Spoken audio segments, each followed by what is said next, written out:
नमस्कार, मैं पंकज प्रसून। दोस्तों, आज कहानी की शुरुआत इस तस्वीर से। हेलीकॉप्टर खड़ा है।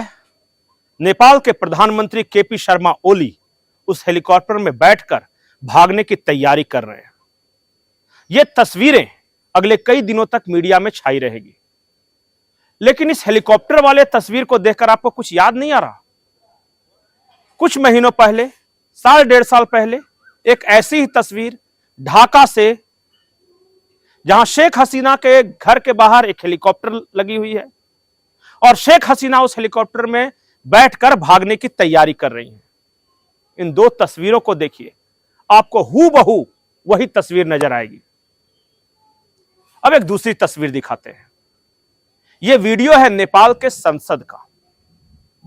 नेपाल की संसद धू धू कर जल रही है। आग लगा दिया अपने ही संसद में, अपने ही लोगों ने। पर यह तस्वीरें सिर्फ रिजल्ट दिखाती है कि आज जो हुआ। यह तस्वीरें यह नहीं बताती है कि इसके पहले क्या हो रहा था। नेपाल में तख्ता पलट की कहानी शुरू होती है 2022 से।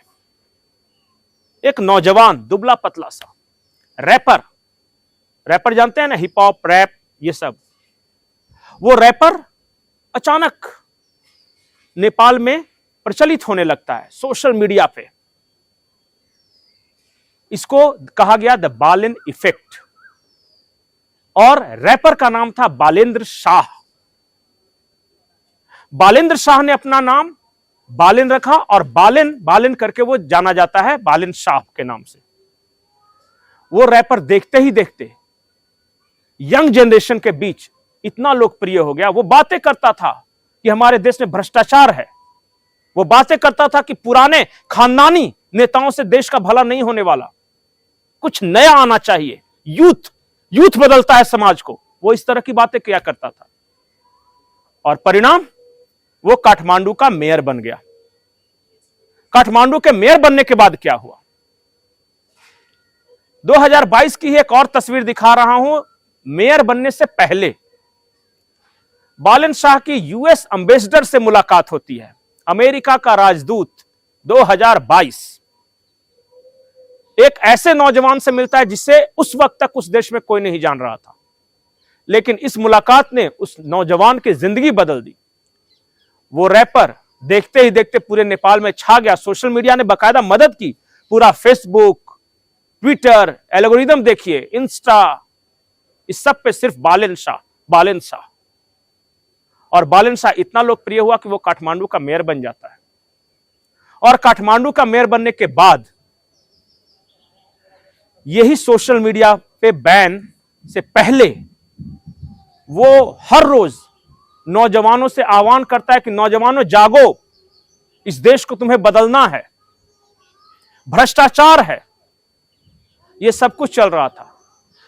जिंजी आंदोलन को सबसे पहले सपोर्ट करने वाला, या यूं कहें कि उसका चेहरा एक तरह से यही बालेन शाह था। बालेंद्र शाह, मेयर।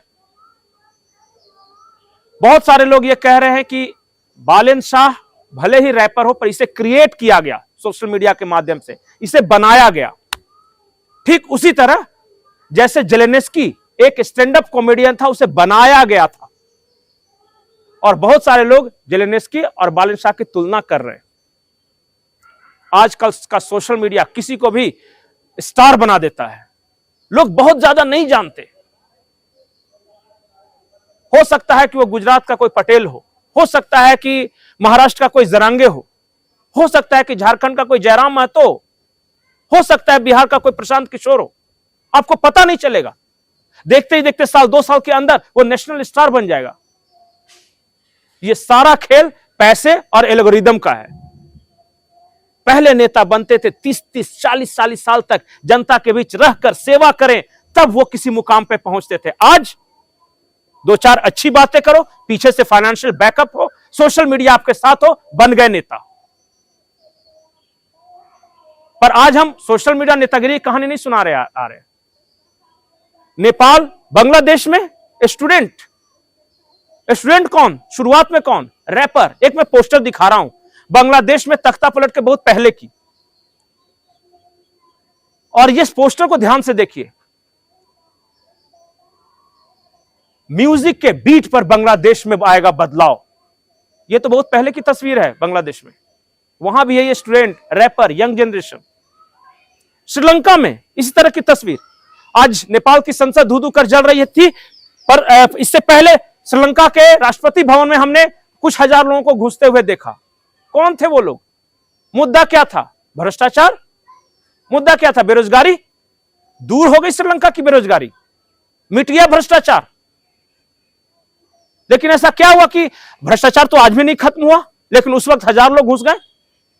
आज ये भ्रष्टाचार भ्रष्टाचार कह रहे हैं, कोई इस बात की गारंटी दे सकता है कि नेपाल का भ्रष्टाचार खत्म हो जाएगा? भ्रष्टाचार मामला ही नहीं है, मामला है फाइनेंसिंग, तख्ता पलट। और मैं आज आपको एक और विस्फोटक जानकारी दे रहा हूं। इस तस्वीर को गौर से देखिए, यह डोनाल्ड लू की तस्वीर है और यह तस्वीर दिसंबर 2024 की है, जब वो नेपाल के काठमांडू में यात्रा कर रहा था। पाकिस्तान में तख्ता पलट करने के बाद, बांग्लादेश में तख्ता पलट करने के बाद डोनाल्ड लू काठमांडू पहुंचता है और काठमांडू में बालेंद्र शाह से मुलाकात होती है और कई ऐसे लोगों से मिलता है जो बाद में फाइनेंस करते हैं जेनजी आंदोलन को, जो बाद में चेहरा बनते हैं जेनजी आंदोलन का। आखिर डोनाल्ड लू से ही वो सब लोग क्यों मिले थे? साफ तौर पे यह CIA का मिशन था। पाकिस्तान में करवा चुका, बांग्लादेश में करवा चुका, श्रीलंका के राष्ट्रपति भवन में अपने लोगों को घुसा चुका। भारत में टुकड़ों में कोशिश जहां तहां हुई। अरविंद केजरीवाल का आंदोलन, किसान आंदोलन, ये लोकल जो चल रहे हैं अलग अलग राज्यों में, मनोज जरांगे का आंदोलन चल रहा है। अभी जमीन तैयार की जा रही है, इंतजार कीजिए। याद रखिए, जो परसों पाकिस्तान में हुआ था, कल बांग्लादेश में हुआ था, जो श्रीलंका में हुआ था, आज नेपाल में हो रहा है, वो कल भारत में भी होगा और इसे कोई नहीं रोक सकता। और इसलिए संजय राउत का यह ट्वीट देखिए। संजय राउत जिम्मेदार नेता है, भारत के ऊपरी सदन के सदस्य हैं, उन्होंने भारतीय संविधान की शपथ ली है, लेकिन वो लिख क्या रहे हैं कि यह सिचुएशन भारत में कभी भी आ सकता है। क्या राज्यसभा का सदस्य सरेआम इस तरह सोशल मीडिया के माध्यम से भारत में तख्ता पलट की धमकी दे सकता है? क्या उसके लिए कोई कानून नहीं है? कोई कार्रवाई नहीं हो सकती? कल को विपक्ष के सारे नेता इसी तरह आह्वान करने लगे कि नरेंद्र मोदी को हराना है तो सड़कों पर उतरो, तो बताइए इस देश की स्थिति क्या होगी? गृह युद्ध, मारामारी, आगजनी, कुछ भी हो सकता है। सावधान रहिए, सतर्क रहिए, क्योंकि बहुत सारे लोग ये मानते हैं कि भारत में ऐसा नहीं हो सकता। मैं आज आपको बताकर जा रहा हूं और कई ज्योतिषाचार्यों ने भविष्यवाणी की है कि 2027 डेडलाइन, 2027 में या तो नरेंद्र मोदी बचेंगे, अगर नरेंद्र मोदी बचे तो इस तरह के आंदोलनकारी नहीं बचेंगे, और अगर ये आंदोलनकारी सफल हुए तो नरेंद्र मोदी की सत्ता नहीं बचेगी। इसलिए बार बार खड़गे बोलते हैं कि 6 महीना में तख्ता पलट। बार बार बड़े नेता कांग्रेस के बोलते हैं कि यह सरकार अपना कार्यकाल पूरा नहीं कर सकेगी। बार बार वो एक डेडलाइन देते हैं, क्योंकि उन्हें पता है कि पर्दे के पीछे क्या चल रहा है। नमस्कार।